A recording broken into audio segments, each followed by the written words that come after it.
श्री राधे। एक बार मृकंडु मुनि ने भगवान शिव की तपस्या की संतान प्राप्ति के लिए। उनकी कोई संतान नहीं थी और उनकी घोर तपस्या से भगवान शिव ने प्रसन्न होकर उन्हें पुत्र प्रदान करने के लिए वरदान दे दिया, किंतु 2 कंडीशन रख दी। यदि उन्हें दीर्घायु संतान चाहिए तो वह अवगुणी होगी, यदि उन्हें सद्गुणी अच्छी धार्मिक संतान चाहिए तो उसकी आयु मात्र 16 वर्ष की होगी। मृकंडु ऋषि ने समझदारी से उत्तर दिया कि प्रभु मुझे कम आयु वाला पुत्र दें, लेकिन सद्गुणी संतान दें। अवगुणी संतान लेकर जीवन भर का कष्ट वह नहीं चाहते थे। प्रभु ने तथास्तु कहा और कुछ समय बाद उनकी पत्नी मरुद्वती ने एक पुत्र को जन्म दिया। पुत्र धीरे धीरे बड़ा होने लगा।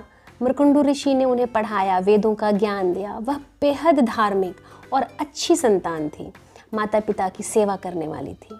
धीरे धीरे पुत्र बड़ा होने लगा। 15 वर्ष की आयु उसकी पूरी हो गई और जब 16वां वर्ष प्रारंभ हुआ तो मृकंडु ऋषि जो थे वो बड़े चिंतित होकर, उदास होकर बैठे थे। पुत्र ने पिता से चिंता का कारण पूछा कि क्या हुआ, तो उन्होंने बताया कि भगवान ने तुम्हें अल्प आयु ही देकर भेजा है और 16 वर्ष की आयु समाप्त होते होते तुम्हारा प्राण खत्म हो जाएंगे, जीवन समाप्त हो जाएगा।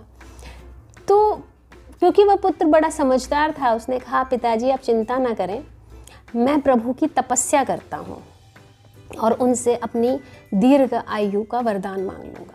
माता पिता को बच्चे के विचार पसंद आए और उन्होंने कहा कि जैसे ही तुम्हारी इच्छा पुत्र का नाम था मार्कंडेय। मार्कंडेय ऋषि ने कुरुक्षेत्र में जाकर अपने ही नाम से एक शिवलिंग की स्थापना की। मार्कंडेश्वर शिवलिंग आज भी वहाँ स्थापित है और बहुत फेमस है। उन्होंने शिवलिंग को पकड़कर उनकी तपस्या की, महामृत्युंजय स्तुति वह जाप करते थे और उसके बाद नृत्य करते थे, जिससे भगवान शिव अति प्रसन्न हुए।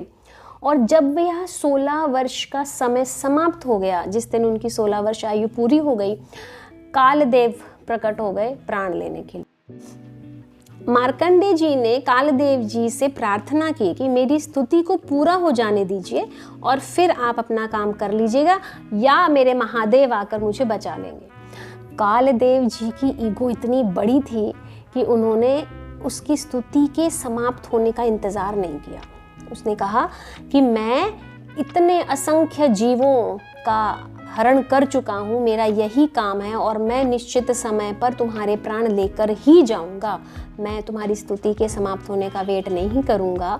इतने में भगवान शिव ने उसी शिवलिंग से प्रकट होकर कालदेव जी की छाती पर पैर मारा और वो कहीं दूर जाकर गिर गए।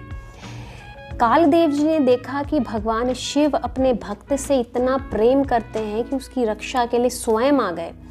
वहीं पर भगवान ने मार्कंडेय जी को असंख्य वर्षों का जीवन प्रदान किया। कल्पांत हम कहते हैं, एक कल्प के अंत तक भी आपके जीवन का अंत नहीं होगा, ऐसा वरदान दिया और मार्कंडेय जी ऋषि सदा सदा के लिए अमर हो गए। वापस आए, माता पिता को ये खुशखबरी दी, माता पिता अति प्रसन्न हुए।